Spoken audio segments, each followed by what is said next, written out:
My name is Jay Rosenzweig. I am the board chair of the Raoul Wallenberg Center for Human Rights, which is dedicated to advocating for the world's most vulnerable. Our work is supported by a global team of parliamentarians, scholars, and advocates, united in the mission to uphold human rights and combat injustice and oppression. So how can the lessons of the Holocaust guide us in combating hate speech and genocide in today's world? Our center honors the legacy of Raoul Wallenberg, a Swedish businessman and diplomat who during the Holocaust courageously saved tens of thousands of Jews in Hungary from deportation and certain death. His heroic actions, including issuing protective papers and establishing safe houses, saved tens of thousands of lives directly, with the ripple effects of his courage extending to hundreds of thousands of descendants.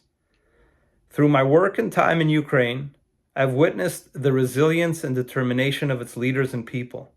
During a trip to Kyiv, I presented to Ukrainian leadership at the Presidential Palace the Raoul Wallenberg Center's analysis of the Russian Federation's breaches of the Genocide Convention, presented draft statutes for the establishment of a special tribunal to investigate crimes of aggression, and outlined a 10-point action plan for the community of democracies to implement. These ongoing discussions to this very day highlight the importance of international collaboration in confronting impunity and safeguarding human rights. I also fondly recall helping to curate events at the United Nations General Assembly for the First Lady of Ukraine, where she unveiled her foundation. These gatherings brought together global leaders, celebrities, finance leaders, and senior policymakers, including Hillary Clinton, Matt Damon, Jamie Dimon, the Prime Minister of Ukraine, and the Ukrainian ambassador to the United States. This demonstrated the breadth of international solidarity for Ukraine and its people. Through my visits to Holocaust memorials and concentration camps over the years, I have witnessed the profound weight of history and humanity's capacity for resilience. Standing at Babyn Yar in Ukraine brought these lessons into particularly sharp focus. In September of 1941, thousands of Jews were murdered in just 2 days, their lives extinguished in one of the Holocaust's most horrific massacres.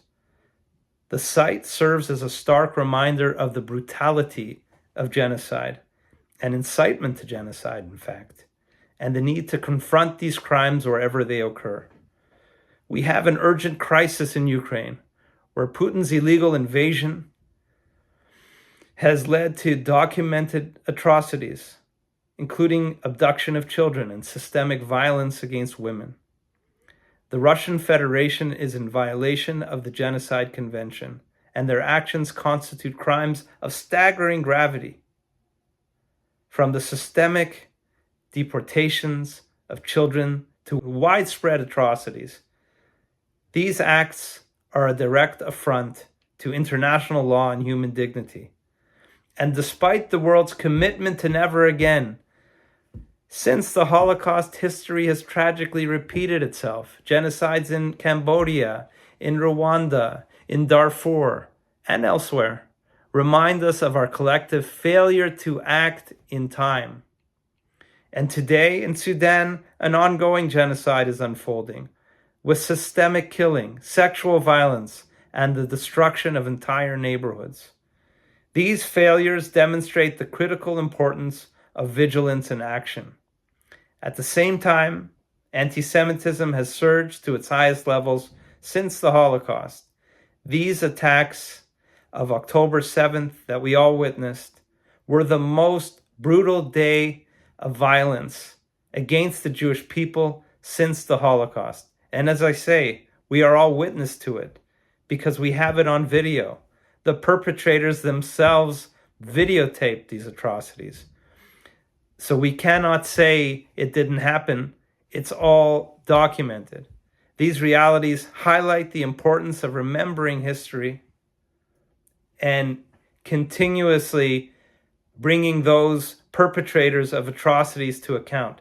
not only to honor the victims, but to stop current and future atrocities.